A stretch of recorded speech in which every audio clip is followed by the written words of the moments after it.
Nah, untuk pendahuluannya kita mau jelasin dulu tentang sejarah Korea Selatan. Jadi Korea Selatan itu sempat menjadi negara termiskin di dunia, dikarenakan ada yang perang dunia dan juga perang dengan Korea Utara. Saat itu GDP Korea Selatan hanya $87, lebih rendah daripada GDP Indonesia saat itu. Pada waktu yang sama, Korea Selatan hanya bertumbuh pada sektor pertaniannya saja. Karena itu, pemerintahan serta rakyatnya memiliki motivasi tinggi untuk memperbaiki perekonomian Korea Selatan.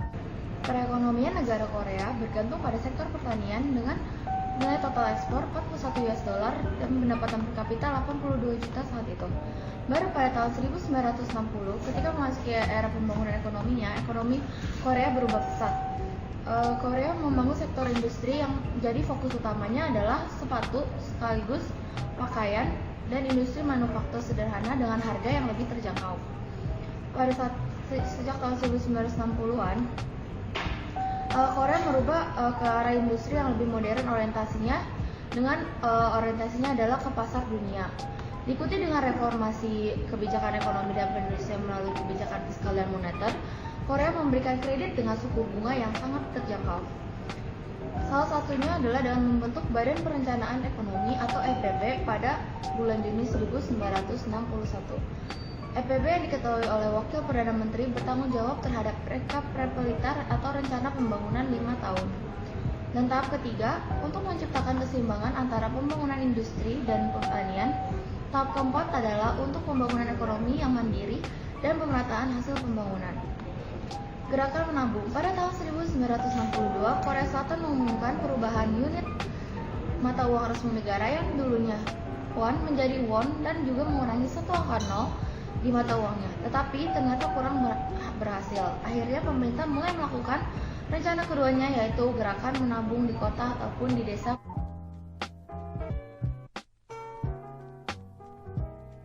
Pada tahun 1970, Korea Selatan berubah dari industri manufaktur sederhana menjadi industri berat seperti otomotif, elektronik, kapal, serta infrastruktur yang lebih teratur. Komoditi yang dihasilkan oleh industri Korea mulai berubah. Industri berat dan industri kimia dikembangkan dan produknya mulai mencakup 40% dari seluruh produksi industri. Hal ini menggambarkan pergeseran keunggulan komparatif Korea, yaitu dari industri manufaktur ringan dengan tenaga kerja terampil menjadi industri manufaktur berat dengan tenaga kerja yang terdidik. Ekspor mesin dan komponennya menunjukkan peningkatan mulai akhir tahun 1910-an. Namun mesin dan komponen tersebut masih menggunakan bahan-bahan menengah yang dihasilkan Korea Selatan karena tidak tersedia atau belum memenuhi standar yang dibutuhkan untuk dapat bersaing di pasaran internasional. Hal ini menyebabkan neraca perdagangan Korea dengan Jepang menunjukkan angka defisit meskipun Korea telah dapat mengekspor produk mesinnya. Ada juga kebijakan yang dilakukan, yaitu nilai tukar diterapkan untuk mendukung kebijakan peningkatan ekspor pemerintah.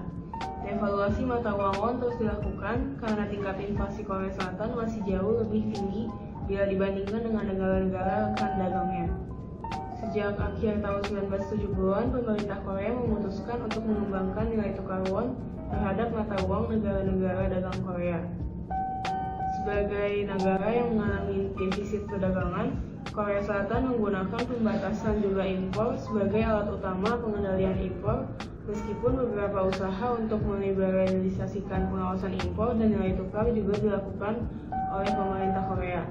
Perdagangan luar negerinya meningkat pada tahun 1977 sampai 1978. Pada awal 1980-an, guna mengendalikan inflasi, sebuah kebijakan moneter konservatif dan undang-undang fiskal dikeluarkan. Untuk mengurangi ketimpangan antara sektor urban dan pedesaan, pemerintah membuka investasi asing lebar-lebar dalam proyek-proyek publik seperti pembangunan fasilitas jalan dan komunikasi di samping meningkatkan modernisasi pertanian.